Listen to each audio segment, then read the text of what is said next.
Hey guys, what's up? It's a couple days later. It's been about a week since I finished this game, and I can't stop thinking about it. So, I've been thinking about the story and like lore of the game. I've been coming up with a lot of opinions about the game after seeing a couple of other people give reviews that were less than kind. Um, and I've been editing my videos, so I've been noticing new little details throughout the game. And so I figured I was just going to like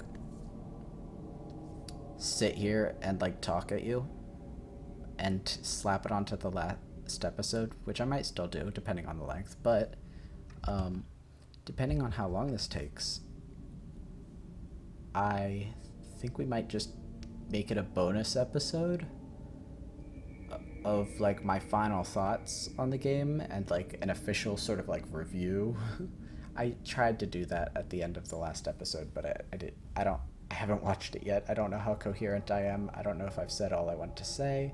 So I want this to be like just like the definitive thing, right?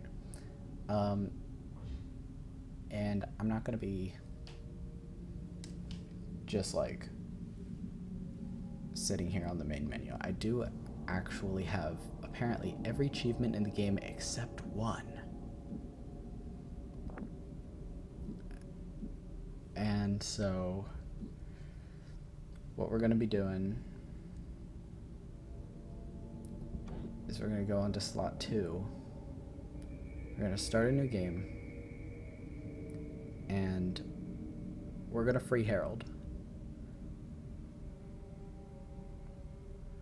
Oh my god, I just realized we have to do the sliding puzzle again. Okay. We're going to cut that part out. But we're going to free Herald real quick. Then we're going to go back to this main menu. We're going to watch the credits, which take like 16 fucking minutes to scroll by the way. I already tried to do this and like have like a little thing that I added to the end of my episode, but like it's like not possible. I didn't have enough to talk about at the time, so I just deleted that footage and we're starting over. I also figured out at the end of last episode, I was like, what do you mean there are like 5 acts? I don't know how they're divided. They're right here. There's Act 1-1 and 1-2, which is basically episode 1 and the first half of episode 2. And 2-1 and 2-2, which are the second half of episode 2, the first half of episode 3. And then there's episode 4, episode 5, and then 6. Roughly. It's not perfect. Perfect. So I think let's just load up Act 1-1 and see if we can like, if you could change your fate, would you? Yep, here we are. Okay, so we're gonna change our fate. Would you? Yeah, we're gonna fucking free Herald. So, I love this game. I fucking love this game. I'm gonna save all the like review shit for later, after we're done with Herald and we're back on the main menu, just so you can like focus on what I'm saying. But like, yeah, I have like a bunch of like notes that I was taking about like, I don't know, I feel like it's really fun looking back on this game, if that makes sense. It like like, I feel like I know the layout better. Like, this whole game, we're sort of, like, traversing. I guess I'm just gonna talk during this. I really thought that I was going to, like, cut this out, but, like, I guess not. We've been traversing this, like, pit this whole game. You saw it in, like, the beginning of Act 2. I called it the Vindicar and, like, Tempest Keep and shit. Warcraft jokes. And that, I realized later that that was the fucking elevator that we went up that killed Papa Gizzard. And, like, that sense of, like, space is, like, really cool to me. It's just, like, this vast desert with, like, a couple buildings surrounding this huge pit. There's, like, the Sex Temple, and there's, like, the hatchery that we're in right now.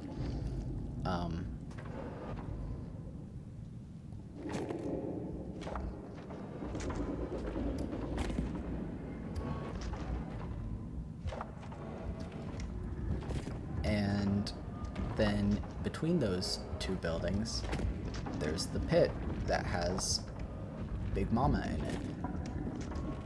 Little Mama and Avril Lavigne remix. And so, holy shit, I'm Einstein.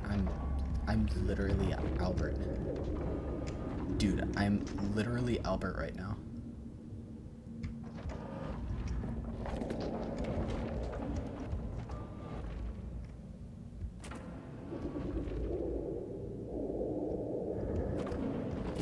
I do have to, like, move a little guy over first, actually. So, yeah.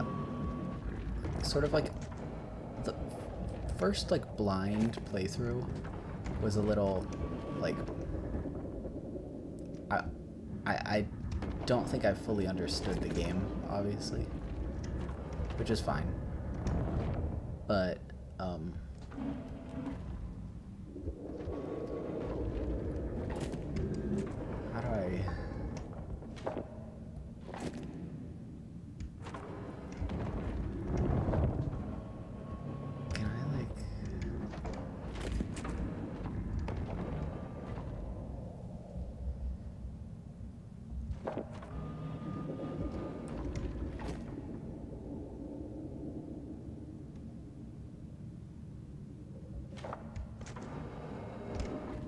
I got it.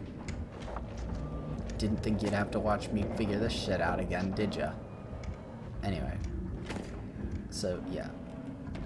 Watching the game several times over through other Let's Plays and my own has been really insightful about how meticulously this game's actually designed. Like, I've gained a whole new, like, level of respect for it. Okay, next pair is gonna have to be separate ones. I've gained a whole new respect for this game. Like I said, I can't stop thinking about it. And, so, like, one of the main things I wanted to talk about is the opening cutscene and the parasite Percy and all that shit.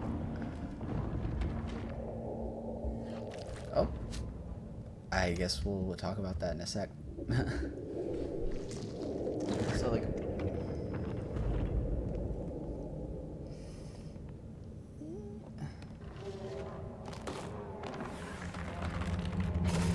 I'm, like, looking at my notes and they're, like, not coherent. I wrote them at 4 a.m., I think. It's currently 4 a.m., by the way. I wrote them another 4 a.m. This is what I've been doing the past week. Not every night, but, you know. Oh, don't flap your little foot at me, Harold. Come on. Ooh, this is something huge, actually. I didn't realize this, but I just finished watching John Wolfe's second episode. He only took 2 episodes to play this game.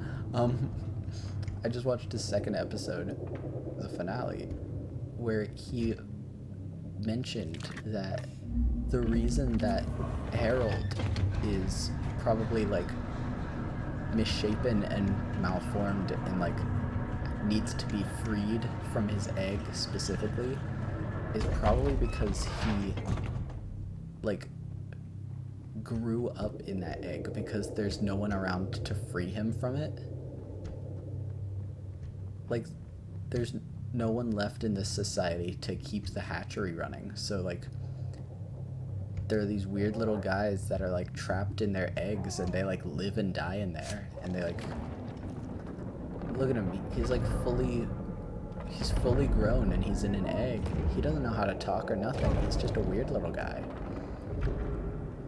Of course, that is like one theory. The other theory is like these are sort of like a mass-produced like worker caste or something. But I like the first theory better. It's kind of grosser and more interesting to me. Caste systems are never really my favorite piece of world building. Lore.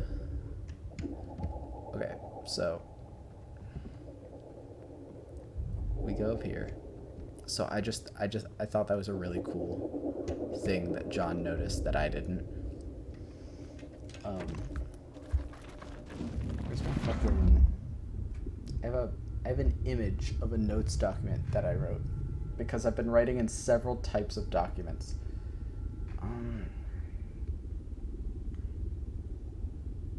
No, wait. It's not in there. Alright, how about we focus on Harold now that the sliding puzzle is over, and we'll get into the real shit once it's over, okay? We've already got 11 minutes on the clock right now. So, okay.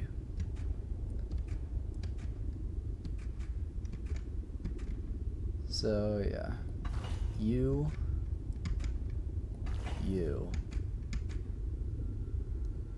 That should be it. All the graphics have to reload. Ugh, gross. It's okay, man. We're gonna get you out of there.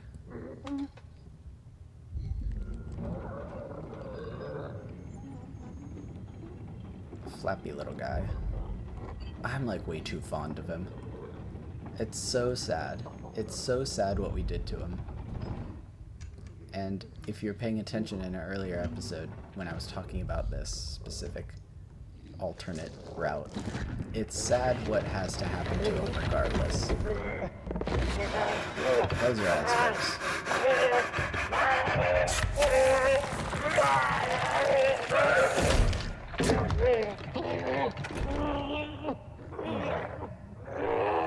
So if the theory that this isn't supposed to happen is true, then at the very least this gross society is a little less cruel than we once suspected. Now that doesn't mean they're not cruel at all, obviously, but at least you aren't born and then stapled, you know? You're stapled before you're like even a guy yet. Don't worry, we're taking you to a good place, Harold. We're not taking him to a good place. It's like a mediocre place. It's like kind of like an open-ended fake kind of place. So, yeah. Listen. We're not gonna put Harold through any more duress than he needs to. We're gonna get the achievement and we're gonna get out. Okay? It's an in and out job, boys. Burger. So, yeah. How am I going to timestamp this episode if I've been sprinkling in extra lore tidbits during this segment? No one's going to listen to that. Maybe I'm going to have to reiterate some points later. Don't be scared, Harold. Be a little scared, but just know that you won't die. Oh, it's heartbreaking the way he reaches out for help.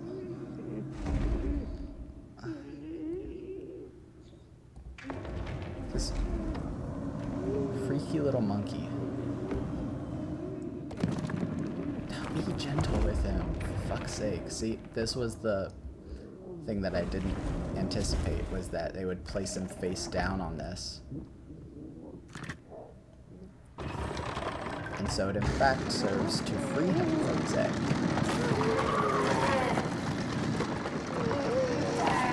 Now, I will say they get a little overzealous with it.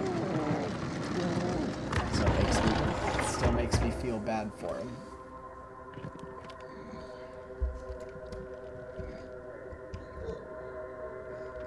But he lives regardless. He's alive. Come on, buddy. Come on, it's okay.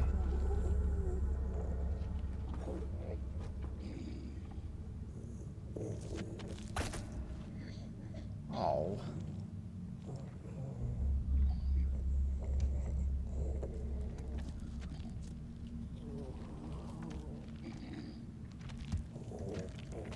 Come on.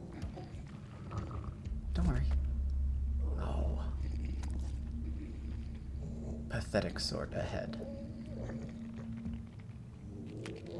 Oh, but he's my best friend in this cold and unforgiving world of Scorn. Scorn.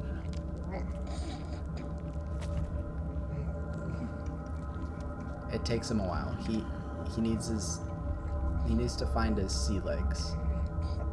I guess just normal Earth legs. Scorn legs. There you go. There you go, buddy. Come on.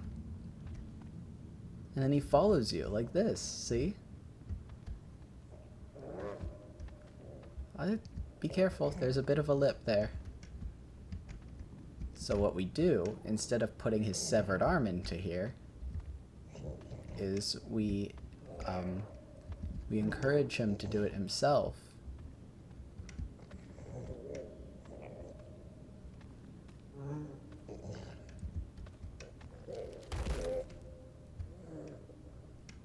And sometimes, as a friend, we need a little bit of help.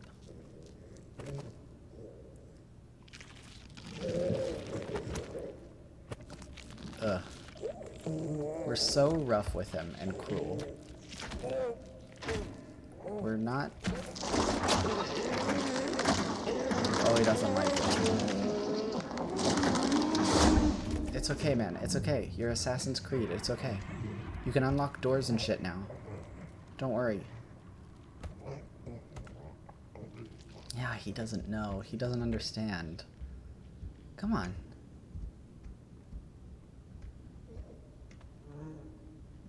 Go on. Yeah. Oh, be careful. Come up here. He's my favorite. I love Harold. Friendship with Percival is over. Harold is my best friend now. He always was. I just didn't realize it at the time. Because I killed him. I didn't get to know his stunning personality. And his silly little walk. Come on. Oh. You little worm. Come on. Oh, we're so cruel to him. I don't like it.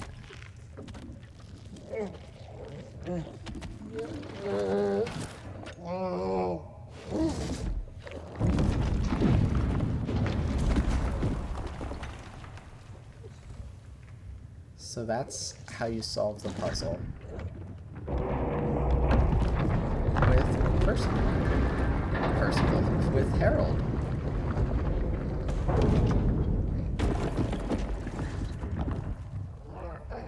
And unfortunately, the cruelty doesn't end. He doesn't understand what's going on, so he doesn't know how to free himself from the Assassin's Creed keyhole.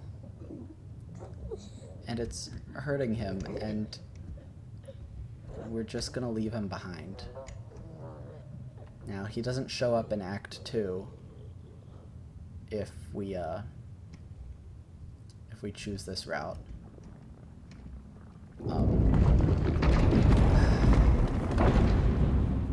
He's just gone.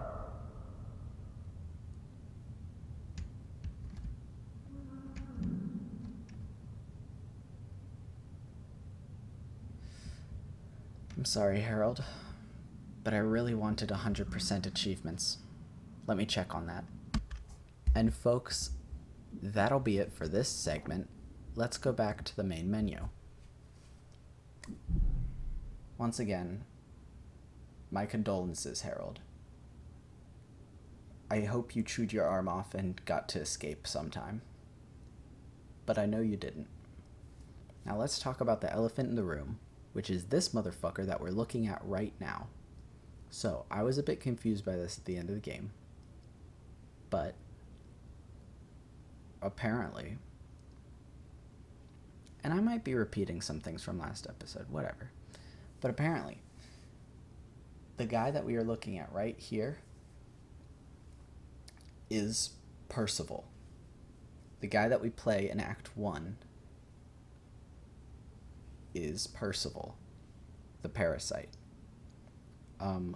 In the opening cutscene, when we are like getting up from our stupor and we're in the like pod garden, that's that's post meltdown, okay? Whereas when it cuts to us in the desert, that's us flashing back to the beginning of Act 1 where we fall into our pit, and that's where we wake up. So it's kind of it's like a chronological fuck a bit, right? And at the end of the game, obviously, you see the face looking back at you just like this on the menu. So most people were able to connect who it was. I wasn't. I think that's fucking awesome. But even awesomer is, I think, a bunch of details that I didn't note because I didn't realize these things, okay? So, like, okay. We've talked about how the Vindicar is the train station from Act 5. That's fair enough. We've talked about that. So, throughout the game, there's like I'm not sure if Percival wants to just sort of natural instinct, like, hunt and absorb us, or if we are working towards the same goal but sort of competing about who gets to be the one to ascend. You know what I mean? Like, I don't know how sentient Percival is by the time we get to him as Mr. Scorn. So the whole game, it's sort of Percy v. Scorn vying for control of the items and the like body, you know? And that's why he holds the items for you. Because technically they're like his, quote unquote, you know? Just like how the tail is how you attach to the guns now. Like, you're like sharing items because you both had this goal once. And it, like I said, unknown whether Percy still shares that goal, but he once had that goal and seems to be acting on it by helping you hold items and shit, even though he's trying to like rip out your heart the whole time. So like, the question is, who is in control when you're playing as Scorn with Percy on you, you know? Is the parasite controlling us? And like, the moments that we're able to regain free will are like the moments that like he has to dig his claws deeper into us and hurt us? Or is it just sort of like Scorn is, in spite of Percival, making his way towards the temple, and Percy's just trying to eat him, you know? So I thought that was really interesting. Obviously there's like a time skip between the meltdown event and when we escape from the egg in the wall. It's not quite as large as I once thought in my notes because I Act 1 is pretty much interior only. You don't really, none of the windows are open yet at that stage, so like, or like have decayed to be open, I guess. So like, I wasn't able to see any like decomposition in the buildings or like flaking and decay. But actually, I say that we, in my notes, that we don't see any like sporling creatures or like building flaking until Act 2, and that's not true because in the first cutscene you see a building flaking. So society already was fallen by the time Percy fell down his cliff, which is why the eggs are the way they are in Act 1. Right. So my theory that the meltdown caused the rot and mutations and decay is not true, at least in the decay and civilization's downfall sense. So that's a bit of an L for the lore community. Me. Number one Scorn fan. You're looking at him. So yeah, Act 1 is like a prequel flashback cutscene thing. Not cutscene, you know. Okay. This one's huge. This one's huge, guys. So, Scorn, Mr. Scorn won't accept Percy's, like, control or let him eat him or whatever, you know? Scorn is trying to remove and kill Percival throughout the whole game. Percival won't drop it. Percival won't let Scorn escape and do his business. And neither of them at the end win because they become the stump. And I have written in all caps, the mutual feeling of scorn kills them. Dude, Scorn. The title of the game, it describes the relationship between you and the parasite. Scorn. We are Scorn. And Scorn is what causes the ending. I got thoughts on the ending, don't worry. Some little details about the sporlings. I used that term for them once, and then the rest of the playthrough I like struggled to find a name for them because I just forgot that I had come up with the perfect name for them. I haven't seen the art book. I don't know what any of them are called. So, you know, remember the bull chargers? There's like that little vignette scene where you see one dragging itself away from like a pile of bodies. And so I'm wondering, does that like imply some sort of like protective maternal kind of role? Are they like holding on to its back or something? Or is it just sort of just like a pitiful creature trying to like escape the meat mass and it doesn't want to turn into a meat tendril like the rest of them, you know? Like, is that a thing that they naturally do, is like clump up together and become meat tendrils, or is that a thing that they are currently forced to do due to some sort of other organism that's controlling them, right? It's hard to tell. I think that's super cool. Do you remember the Squid Games? Those fucking like flying like Halo Flood dudes that like we never saw. First of all, I remembered that like I think I remember that you fought them in like a demo like 6 years ago or something. So that was a cut enemy. And honestly, I'm kind of glad they cut that enemy. That would have been a nightmare. But furthermore, I realized, I like looked at some footage and I realized that the Squid Games are just the like heads of like the spitting guys, the like lizard dudes, the sporling basic type, those guys, it's just one of their heads flying around. Because there was like a clip that I saw where like I like decapitated one of them, and then soon after they like flew past me, and I like didn't notice it at the time, but like they're just a bunch of heads flying around.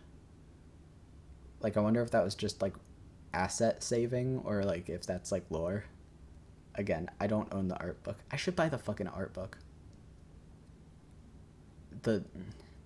I'm pissed about the reviews of this game. Like, I gotta support this dev team before they get scared and never make anything like this ever again. Because how discouraging would that have been if you spent like 8 years designing this game and then people were like, it was disappointing. I'm looking at you, Moist Critical. Don't step up to Scorn fan number 1. It's me. Okay. I have written here, no lore to speak of, but I'm calling those uvula dangler things danglers. Thanks, Brad. I have my cast theory here, but like I mentioned earlier, I think in light of my newest revelation about the hatchery, I think I'm going to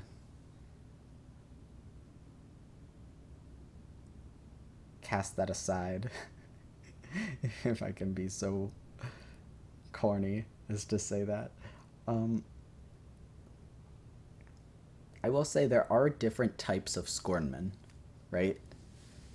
Like, even if the people in the eggs are just like half-formed, misshapen Scornmen, like there's like the type of Scornman that like the temple was built for, right? That we are, right?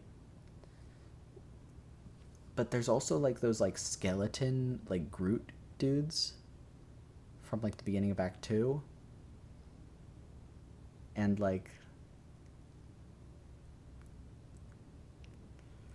I have the marionette here, but that's not an actual guy. That's a robot.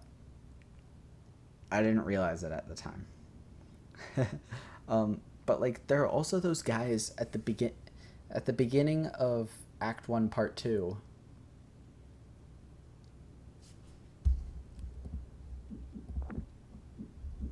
I literally can show you. I think I can show you. At the beginning of this part,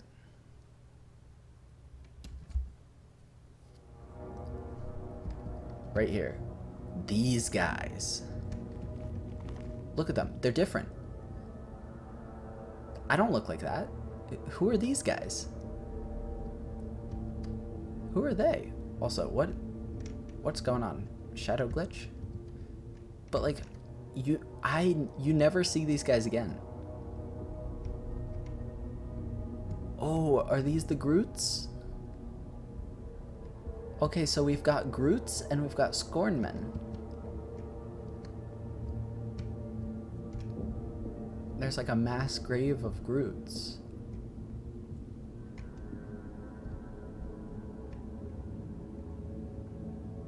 Okay. So at least we don't need to go into Act 2 to find the Grootmen, because they're right here. The Skullmen are the Grootmen. Okay. So, right? Like, that's a different guy than the one we're looking at right now, right? Like, those are different species. Or different... Maybe it's like the difference between, like, a drone and a worker bee. You know what I mean? I don't know. I don't know how this world works. I don't own the art book. Apparently, the art book is so illuminating, and everyone's like, oh, the art book's better. It's a better game than the game itself. I'm getting ahead of myself. I'm getting mad. Okay, so I've already mentioned in my last video, I think, the sort of... We're at 30 minutes, yeah. Yeah, this has got to be its own video, I think. Maybe I could just go really long on this episode, if it's... Let me know if I'm full of shit and this is a separate episode or if this is part of the previous one. Anyway, I mentioned how there's like a biology versus culture, body versus mind, nature versus mankind kind of theme going on here, right? With the like sporelings down below and the that are like overgrowing the old machines and sort of making their own ecosystem down there versus like, you know, the Scorn society that tried to ascend somehow in like their like sex ritual that tangled up their brains and let everything rot and decay. Like there's some sort of like conflict between these two groups, right? Like both are hive minds that sort of engender like some sort of like conformity, right? They like involve fusing together into like one singular organism. But I guess the sporelings are more like a, maybe it's more of a cyclical thing. I don't know. It's hard to tell with them because they're spawning off of Papa Gizzard, but then they eventually return to Papa Gizzard via blood tendril. So I don't know. I don't know what their sort of social behavior is like. We can make a couple of guesses about the Scorn men in the Sex Temple, though. They like fucking, first of all, you know. I have written in all caps, who is Papa Gizzard? I would like to know that. Is Papa Gizzard a former Scornman? What is Papa Gizzard? I've taken to calling him Papa Gizzard, but I never called him that in episode 4. And so I couldn't name episode 4 Papa Gizzard. I had to name it some other shit. Like I haven't decided what I would even name it yet. Like I can't name it after him because I never say Papa Gizzard in the episode. That's dumb. That would be dumb if I named it that. I have written down, it would be sick if Papa Gizzard fought the Brain Council like a kaiju movie. And now I'm thinking about it, I'm completely right. Like they're like using telekinesis and like throwing rocks and shit at him, and he's like, oh, and he like slams down his neck and kills half of them. I want to see that ending. Scorn devs, alternate ending. Chop chop. I'm just kidding. You've done enough. Yeah, I have the Harold was misshapen because he grew up in the egg because civilization wasn't there to hatch him. Frowny face. Yeah.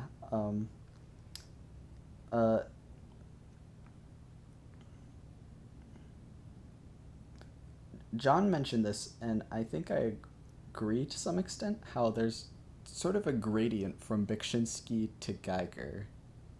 Giger? Listen, I'm gonna say Geiger, I'm sorry. It's probably Giger, but I'll never remember it. He won't know. It's okay. There's sort of a Beksinski to Giger gradient. I remembered it. As soon as I said I'm not gonna do that, I was forced to do it somehow. My brain is so frustrating to work with. Like, the Sex Temple is totally a Giger thing, right? Like, I haven't put up a lot of his work on the screen because there's a lot of weird, tech penises and, boob pussy in it. There's a lot of sexual imagery in his art. Not saying there's none in Beksinski's, but Beksinski has a sort of wider range that I'm more familiar with, so that's why almost all of the like art that I've put up, except for like the single time in the like first episode, is like all Beksinski. And that's just sort of because that's what I'm familiar with. I have written down in all caps, sex temple for energy fuel blood baby. So yeah, in the sex temple, they're using babies for fuel, or the blood of babies for the fuel. Because not only does it power the like pregnant automatons, right? But it powers the like entrance to the workshop where like the gate spins around and shit, right? Like it's clearly powering things. So they're using baby blood for power, which might be why they're having so much sex. Because they want baby power. Both direct in the form of like an energy fuel capsule, and also in terms of martial strength, because they're training the babies to be evil apparently, and then they're putting them in their little war constructs and then using them to fight, which makes me wonder, are these babies intelligent? Like, is there an adult consciousness in that baby? Because clearly they have no problem transferring consciousness back and forth between bodies, right? That's sort of like the general vibe of the temple. Sex equals power plus might. Baby soldiers? Question mark. So those are my lore notes for Scorn. Now, let's talk. 42 minutes? Okay, it has to be its own episode. Nobody will like it. Nobody will like this episode. Sorry. Oh my god, like 30 minutes of my last episode was me just talking. Maybe I cut all that out. I'll find something. I'll find a way to do it. I get on a flight in 3 days. I have to figure this out fast. Oh my god. I'm stressing myself out. Okay. Let's talk about Scorn as a video game. There have been a couple of complaints that I've seen that really rub me the wrong fucking way. And I have to talk about it. I have to talk about it. Nobody else I know has played Scorn. Like, you guys are the only people that I can talk to about this. Okay. I think it's great. The longer I think about it, the more I love this game. I still agree with my, like, 8 or 9 out of 10 rating. Like, 4 out of 5 stars. I still agree with that. But, like, I don't think the combat sucks anymore.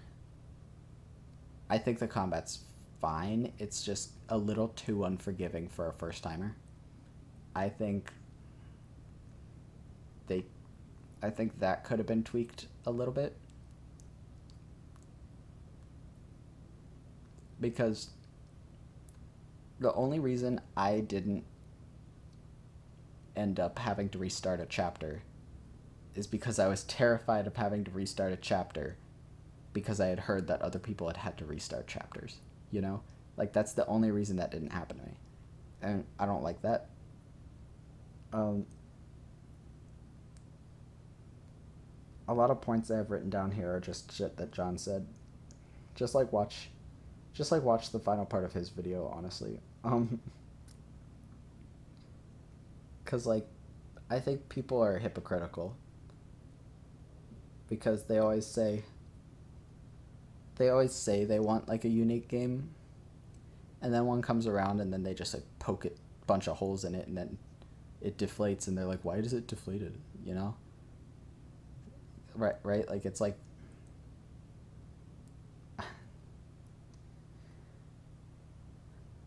Like, do you really care? Do you really care like that? Like, I don't think you do. I really don't think you care like that. I think it's hypocritical. I think you just want. I think you want, like, Doom Eternal. Like, I think you're mad that there are puzzles in it. Anyway. So, the things that I've seen. Yeah, combat sucks is one of the criticisms. And honestly, I got really frustrated with it. But if that was solved and they, like, removed the second phase of the boss baby fight, I would, like, it would be totally fixed for me, I think. Like, if they were a little more forgiving with the health in, like, Act 3. Because by Act 4, I was whipped into shape. I knew my shit back then. But if they were a little more generous in Act 3, so that I didn't get stuck in a death loop all the time, that'd be great. Or rather, instead of doing that, I think maybe the better route would be to, like, set expectations a little bit better earlier in Act 1. Or Act 2 would be even better, actually. Have some enemies in Act 2 that are tougher than Act 1. The little bulbules. Bulbules didn't do shit. They were just flying around, spraying mist at you. I still got hit by those, so I'm not flexing or anything, but, you know, I think there could have been a smoother combat gradient. Because I think the difficulty curve of 3 and 4 were pretty spot on. But there was no combat in Act 2. And there was very easy combat in Act 1. So it kind of, like, set weird expectations, I think, that led to me wasting a lot of health and then being frustrated because I had no health. And a lot of that's my fault, but some of it's the game's fault, I think, too. A lot of people saying this game's too short. And I just gotta come out and say it. You guys gotta learn. You have to learn that horror games are short. This happens every time a horror game comes out. Like the new Resident Evil game, like, everyone was like, that one was too short. Like, no, the fuck it wasn't. That was like 10 hours. What are you talking? It was like 8 hours or some shit. I don't remember. If people were like, that was short. Like just because it's not fucking 20 hours like RE4, like I don't know. Like, horror works best in short bursts. And I know I said during this playthrough that I didn't think this was very much of a horror game, but, like, I think it is, actually. It's body horror. It's not, like, jump scare horror, you know? Just because I didn't find it scary doesn't mean it's not a horror game. You know what I mean? Like, it's a weird and arbitrary way to designate a genre. So, like, yeah, I take that back. This is a horror game. I would probably... It's a horror exploration game with elements of puzzles and combat. Because the main thing about this game is its immersion and world building. So it's an exploration game first and foremost in my mind, sort of like Myst. It doesn't really treat itself as a game. It's just sort of like, it values that experience over any sort of, like, gamified, like, gimmicks for the most part. The closest it gets to that is the boss fight, and that's definitely where it's the weakest, I think. Speaking of weakness, I would also... there's not much reward for, like, exploration, even though it's an exploration game. Like, I would like to have... I would like it if there were, like, a little more... If there was a little more stuff to interact with, like doodads and shit.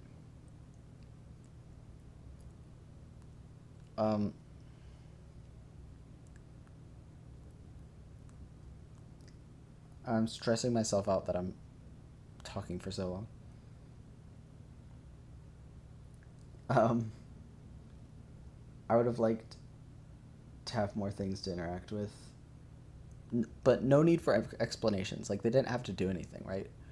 I just wanted some more things that I could discover that might imply something about the world that I'm in, you know? Because apparently there's a bunch of shit that they have in that art book that's fucking blowing people's minds and going crazy and shit that just isn't in the game. So, like, I don't know. They could add some, like, little details and stuff that, like, aren't part of a puzzle that I could interact with, and I think that would make the game better. But I don't think they're necessary. There was nothing in this game that disappointed me. There were things that frustrated me, but, like, the game, I didn't feel disappointed by this game even once. And I really want to let that be known. Um, saw people calling this a walking sim. Fuck off. That's nothing. You're talking about nothing. Are you kidding? The puzzles aren't real gameplay. What are you talking about? It's a walking sim with puzzles. That's a puzzle game. It's not a walking sim. There's guns, there's puzzles. There's a lot of shit in this game that is, like, it's not a walking sim. Shutting that down now. I think it was the perfect length, back to the too short thing. So that's what I was leading towards, and I think I got off track. The puzzle design in Act 3 and 4 kind of suffered. Because, well, no, actually. The puzzle design in Act 4 suffered a lot because there was such a focus on combat. You were basically just opening doors, and then there was, like, one maze puzzle, which is fine because they clearly intended for that to be more focused on combat. But I personally preferred the earlier puzzles that were a lot more about figuring out how an environmental system worked, like that egg hatchery and the even the ball puzzle in Act 3, which is why I didn't include Act 3 with Act 4's criticism. Although Act 3's, like, turning node puzzles were a little bit like, okay, like, what are they using this for in universe? You know what I mean? Like that and, like, the maze to raise the elevator is, like, sort of like, it kind of, like, took me out of it a little bit. I'm like, this is like, I, like, flip open, like, a children's activity book, and I'm, like, doing a crossword puzzle kind of puzzle. You know what I mean? Like, it feels fourth wall breaking almost, how direct those puzzles were. But, like, you know, figuring out how a machine works and, like, you know, using items to do things, I like that. The door button did get used a lot in Act 4, pretty much 3 onwards. I don't think that's a bad thing. It did sort of carry the puzzles in Act 4 because it was just opening a bunch of doors so that you could raise the maze pedestals and then do the maze, and then that was the end of Act 4. So not a lot of puzzles in Act 4, as I've been harping on. Which isn't a bad thing, but I did think it was kind of a weak spot in terms of, like, clever design. Like, that was the closest they've gotten to, like, being, like, a normie game, I think, in terms of how they designed their, like, layout and encounters.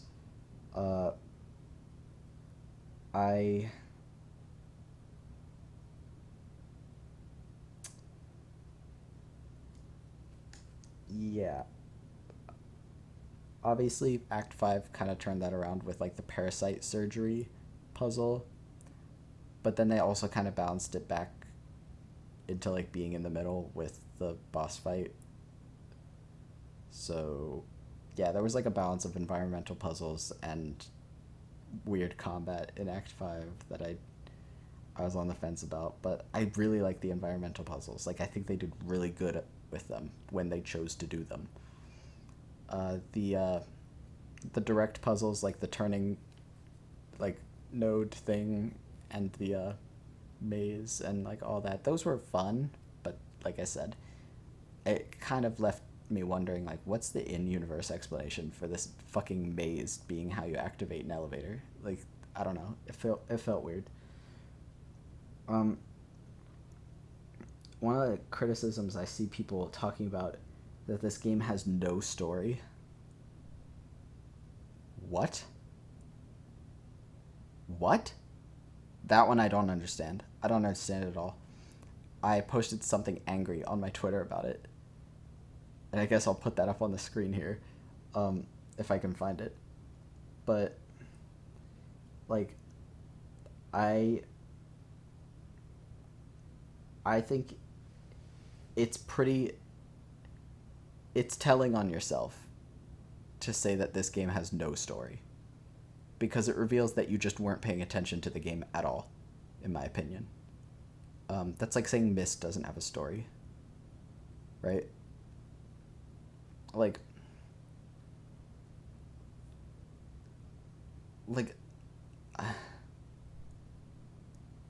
what an incurious and unimaginative position. I think I used those exact words in my tweet. It's embarrassing that I used them again. But, like, that's fucking lame.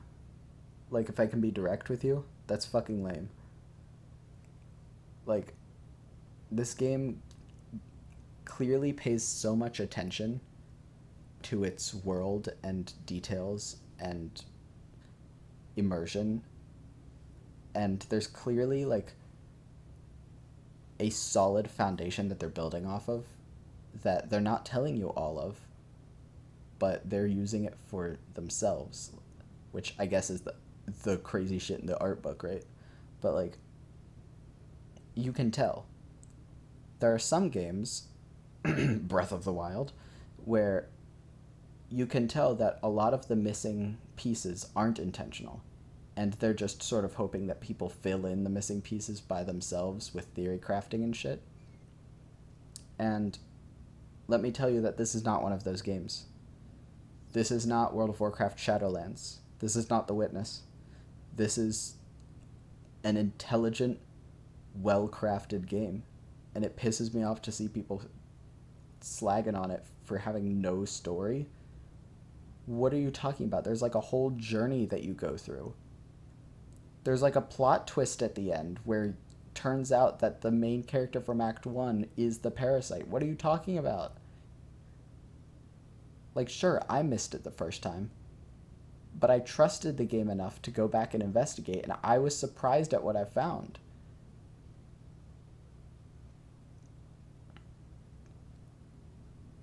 I should be keeping it down a little. It is like 4:26 right now. And it might be the cats moving around, but I don't want to risk waking up my family. Okay, so, like, yeah. And let's talk about the ending. The ending feels a little anticlimactic when you do it the first time, right? Because you're like, what the fuck?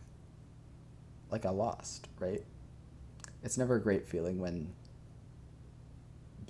something unfair happens to you in a cutscene. But like, looking at it as a piece of art rather than as a gamer who is playing the game, right? I have a wildly different opinion on the ending. I think it's great. I think it's amazing, actually. I think it's thematically consistent and relevant. And I'm surprised by how much I like it, thinking back on it after, like, a week. Like, this contentious relationship between you and the parasite, Percival, canonical name that I made up, this contentious relationship ends in a draw, in a complete I have no mouth and I must scream type scenario. um, the downfall of civilization is all but secure. Like, you were the last Scorn on the planet, assumedly. And if you weren't, well, it'll happen soon anyway, you know? It sort of just reinforces it's sort of like the grim reality of like, yeah, not everybody escapes this kind of thing. And in fact, depending on what happens to those dudes linked up in their brains together, maybe nobody escapes, you know? Because like I mentioned, it's hard to tell whether they escaped literally into like some sort of other dimension, or whether they sort of just retreated into their mind palace together and decided to try and Mask of the Red Death their way out of this decaying society, and then, much like the short story, failed at doing that. And me talking for an hour about this just goes to show how dense and meticulously crafted this game is.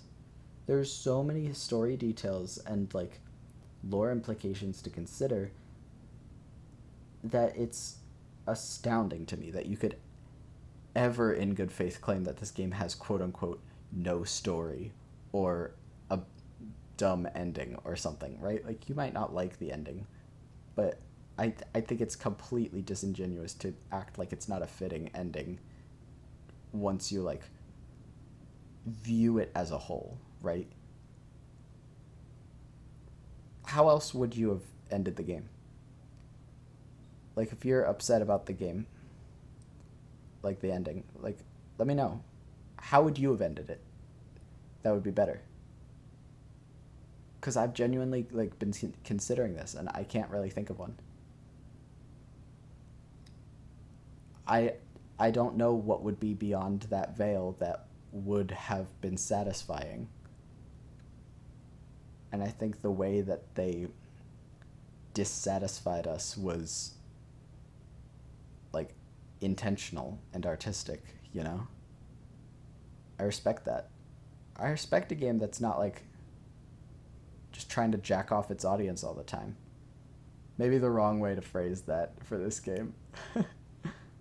The sex ritual. Like, do you think the only way that Scorn was able to connect to the Mind Palace was if they were able to, like, bring such simultaneous pleasure and pain that his brain just sort of overloaded and, like, the synapses, like, bzz, bzz, bzz, like, traveled up the cord into the hive mind, right? Like, do you think the stabbing and like jacking off machine were like just to like sort of overcharge his brain so that he could make that connection?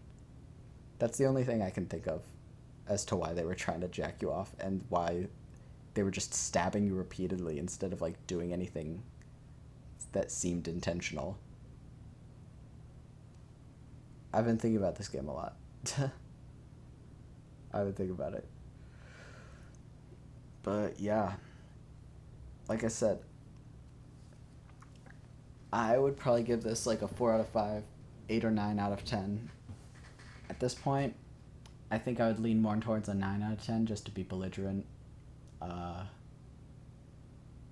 Because I think people are way too harsh with this game. I really do. Oh, it took so long. What? I mean, like, have you fucking seen this game? Are you kidding? Every single asset is like hand sculpted into a 3D model, and it runs like a dream. Dude, I've never played an Unreal game that runs like this game. Like, I know it looks dog shit in my videos just because that's, of course it has to, but like, man, they did a lot of great optimization work for this game. Like, really, really good. And there are a lot of good settings options too. Like, this is a this is a professional ass game. It's better than most AAA games in that regard, in terms of performance and graphics. The performance to graphics ratio is insane. It looks amazing and it runs like butter. I can't believe it. I'm on a GTX 1050 for my graphics card, and like you saw how it was running. It was like 30 frames per second pretty consistently, and then every now and then it jumped. But like that's like good for this. Like I can't even run most AAA games now because all of them are like just like circle jerking to RTX ray tracing shit all the time now. I bought Resident Evil 8 when it came out, and then I couldn't play it, and so I just returned it because I was like, fucking whatever. I would rather have this like $80 than spend another couple hundred on like a better graphics card. Like, you know?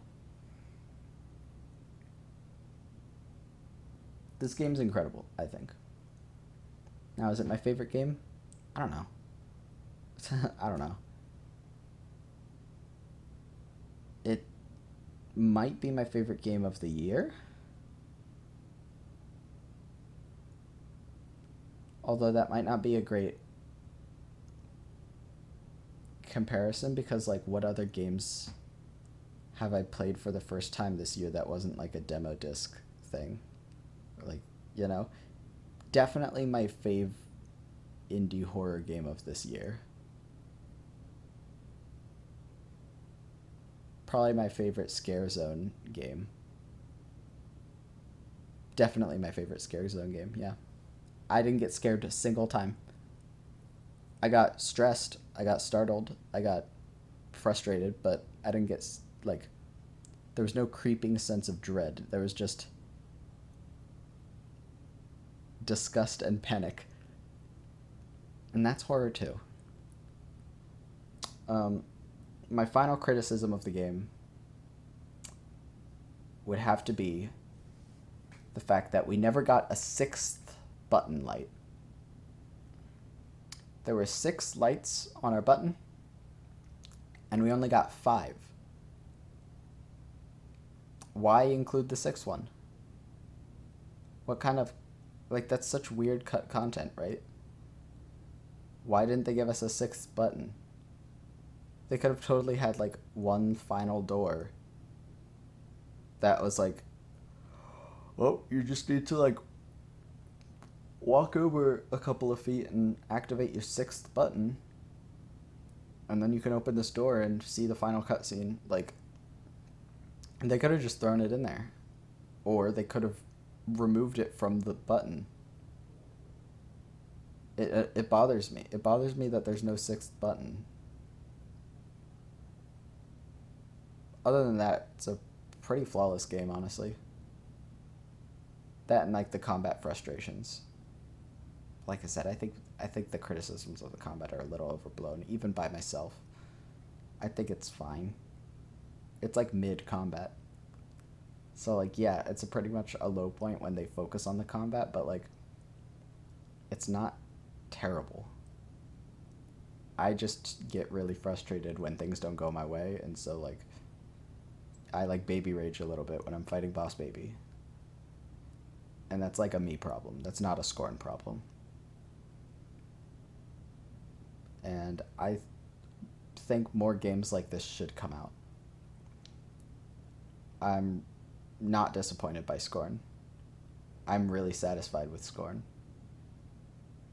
And I hope you guys enjoyed seeing my first reactions and playthrough of this game. 100%, baby. I can put that in the video titles now. But yeah, that's going to be it. Because the longer I talk, the worse it's going to be to edit. And I'll see you in the next series. Thanks for joining me, guys. I'm going to bed now. Bye.